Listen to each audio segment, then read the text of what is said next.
Good evening students. Class 10th की revision में आज जो क्वेश्चन मैंने लिया है वो ऐसा है कि लगभग हर बार एग्जाम में वो क्वेश्चन पूछा जाता है, तो उसको सोल्व करेंगे। क्वेश्चन आपको मिलेगा 3 नंबर में, मिल जाता है कि सिद्ध कीजिए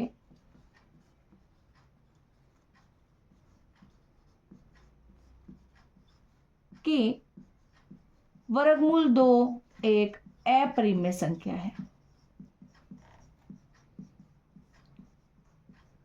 परिमेय संख्या है, हर बार ये क्वेश्चन आता है और 3 नंबर आप यहां से पक्के कर लो। तो सिद्ध कैसे करेंगे? इसको करना क्या, हमने अपरिमेय सिद्ध करना है, पर हम क्या करेंगे, इसका अपोजिट ले लेंगे। पहले हम क्या मान लेंगे, यदि संभव है तो मान लीजिए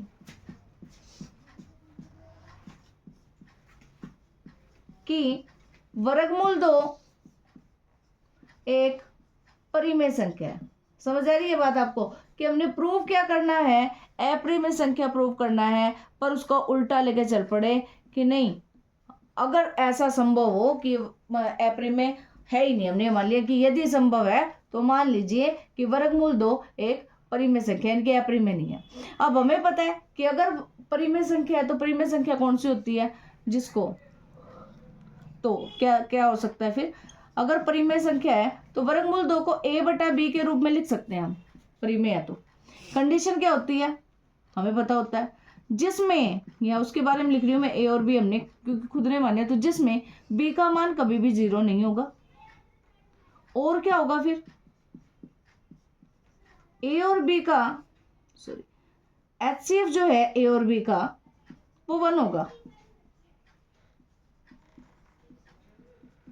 इसका मतलब क्या हुआ कि a और b का HCF 1 है। इसका मतलब ये हो गया कि ये a और b किसी पहाड़े पे कटेंगे नहीं। जैसे मैं आपको बता दूं 18 और 24 है, काट के लिख सकते हैं ना इसको, इसको लिख लोगे आप, 6 से काट लेती हूँ मैं, 6 से कैंसिल कर लेते हैं, आ जाएगा। तो मतलब मेरे पास जो a और b है वो इसी टाइप के हैं जैसे ये 3 और 4 है, क्योंकि 3 और 4 का HCF कितना है, वरना वो और किसी टेबल पे और किसी पहाड़े पे कट नहीं सकते। तो इसलिए हमने मान लिया कि b का मान कितना है, 0 है, और उनका HCF कितना है, 1 है। चलिए जी, अब क्या कर सकते हैं, और अब इसको आप r पर गुणा कर सकते हो, वो कर दिया हमने। r पर जब गुणा किया, a को 1 से करेंगे a आ गया, और वर्गमूल 2 को b से किया तो वर्गमूल 2 b आ गया। अब वर्गमूल को खत्म करना है तो हमने क्या किया, दोनों तरफ वर्ग कर दिया। अब जब दोनों तरफ वर्ग किया तो इसका वर्ग हो गया, ये वर्गमूल 2 का वर्ग हो गया 2, और b का वर्ग हो गया 20 के, ऐसा आ गया। अब ध्यान से समझना है एक बात कि कोई एक नंबर है, मान लो 10 है, 10 को कैसे लिख पा रहे हैं हम, 10 को 2 गुणा 5 लिख सकते हैं, है ना। तो इसका मतलब क्या हुआ कि ये जो 10 नंबर है वो 2 से भाग हो रहा है। जैसे मान लो आप 3 को लिख लो, सॉरी 18 को लिख सकते हैं, 3 गुणा 6 ऐसे लिख लिया मैंने। तो इसका मतलब 18 नंबर क्या है जो 3 से भाग होगा ही होगा। अगर आप ऐसे लिख रहे हो तो 6 लिख रहे हैं जैसे हम, 2 गुणा 3, इसका मतलब क्या होगा, 6 जो है वो 2 से भाग होगा। तो बिल्कुल सेम ही देखिए, ए स्क्वायर को आप लिख रहे हो 2 गुणा में बी स्क्वायर, इसका मतलब ये जो ए स्क्वायर है वो किससे भाग होगा, 2 से भाग होगा। तो बिल्कुल सेम लाइन में ये लिखूंगी। क्या पता चला यहाँ से मेरे को, यहाँ से मेरे को पता चला, इसलिए ए स्क्वायर 2 से विभाजित होगा, यानी कि जो 2 है वो उसको भाग करेगा। और मेरे को ये पता है कि अगर किसी का स्क्वायर, किसी का वर्ग किसी नंबर से भाग हो रहा है तो वो नंबर भी उस नंबर से भाग होगा। जैसे मैं ये कहना चाह रही हूँ, जैसे 25 जो है वो 5 से भाग हो रहा है ना। तो अगर इसका वर्गमूल कर दूं मैं, यानी कि 5, वो भी 5 से भाग होगा। ठीक है, जैसे मैं बात कर रही हूँ 16 किससे भाग हो रहा है, 16 भाग हो रहा है 2 से। अगर मैं इसका वर्गमूल कर दूं 16 का, कितना आ जाएगा, 4, वो भी 2 से भाग होगा। तो बिल्कुल सेम, ए स्क्वायर अगर 2 से विभाजित होगा तो ए भी 2 से विभाजित होगा,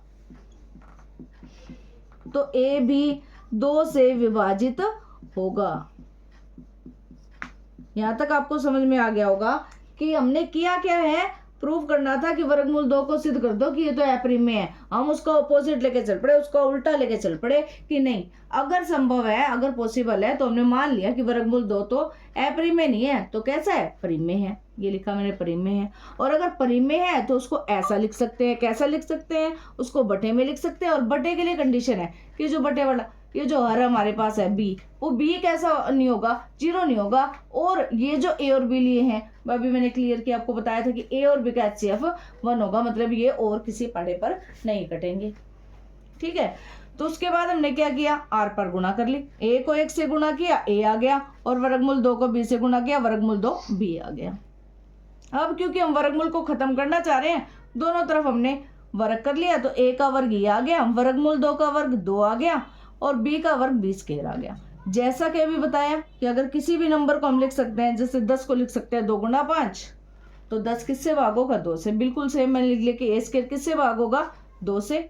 और अगर ए स्क्वायर भाग हो रहा है तो ए भी विभाजित होगा। अब कोई भी नंबर है, जैसे मैंने ये कह दिया भाई ए तो 2 से भाग होगा, जैसे मैं कह देती हूँ भाई 6 तो 2 से भाग होगा, 6 कैसा होगा, 2 से भाग होगा, भाग होगा। तो 6 को कैसे लिख सकते हैं, 2 गुणा 3, मतलब कुछ ना कुछ यहाँ पे आएगा। 10 2 से भाग रहा है तो 2 गुणा 5 लिख सकते हो, कुछ ना कुछ नंबर हमें चाहिए। तो बिल्कुल सेम ए जो है वो 2 से भाग रहा है, इसका मतलब ए को कैसे लिख सकते हो, 2 तो आएगा, साथ में गुणा में क्या लिख दिया हमने, सी। मान लिया कि कोई भी नंबर हो सकता है ऐसे, जैसे 6 है तो 3 हो गया, 10 था तो 5 हो गया, इस तरीके से। अब हमने क्या कर दिया, क्योंकि ऊपर बात स्क्वायर की होती है, हमने दोनों तरफ वर्ग कर दिया, तो ए का वर्ग आ गया, 2 का वर्ग कितना आ जाएगा, 4, और सी का वर्ग यहाँ लिख भी सकते हो। अब दोनों तरफ वर्ग करने पे यहाँ लिख लेना, दोनों तरफ वर्ग करने पे, तो वर्ग करने के बाद मेरे पास ये आ गया। ध्यान से देखिए, ए स्क्वायर वाले ना मेरे पास 2 टर्म, 2 ऐसी इक्वेशन आ गई, एक तो ये वाली थी और एक ये वाली आ गई।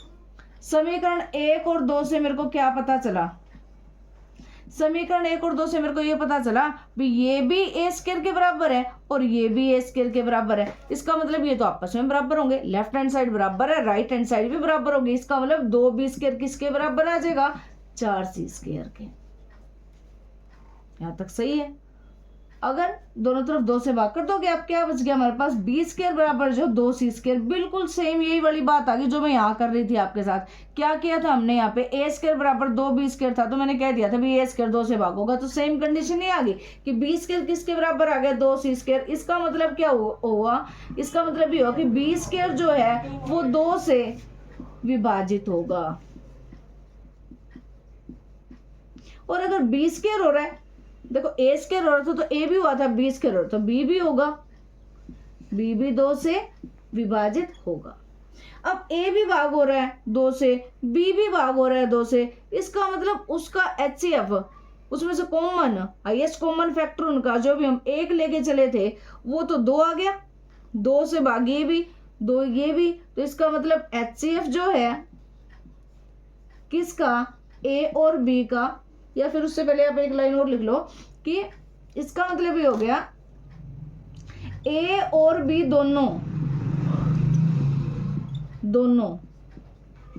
2 से भाग हो रहे हैं, 2 से भाग होंगे। जबकि हमने क्या लिया था, हमने तो ये लिया था कि उन दोनों का HCF 1 है, मतलब वो किसी से भाग ही नहीं होंगे, इसके अलावा, एक के अलावा, इनके कुछ ना कुछ उसमें कॉमन ही नहीं होगा। इसका मतलब क्या हुआ, इसका मतलब ये हुआ कि हमने जो इमेजिनेशन की थी, हमने जो कल्पना की थी वो तो गलत थी। ये तो विरोधाभास हो गया ना, ये तो विरोध की बात आ गई। भाई हमने तो कह रहे कि 2 से भाग दोनों होंगे और ऊपर हमने ही मान रखा था कि वो किसी से भाग नहीं रहे, उनका HCF तो 1 है। ये तो विरोधाभास है, लिख दो, ये तो विरोधाभास हुआ। इसका मतलब हमारी कल्पना कैसी है, गलत है। हमारी कल्पना कैसी है, गलत है। और कल्पना क्या की थी, मैं तो ये लेके चली थी, कल्पना करके चली थी कि वर्गमूल 2 कैसी है, परिमेय है। इसका मतलब वर्गमूल 2 कैसी होगी, अप्रिमेय होगी, परिमेय हो ही नहीं सकती। वर्गमूल 2 परिमेय संख्या है, तो ये आपका सिद्ध हो गया किस तरीके सिद्ध किया हमने, अपोजिट लेके, विरोध में आके उसको सिद्ध किया। तो उम्मीद करती हूँ कि ये क्वेश्चन आपको समझ आ गया होगा। इसको अच्छे से तैयार करो, पेपर में आने के 101% चांसेस हैं। Thanks for watching.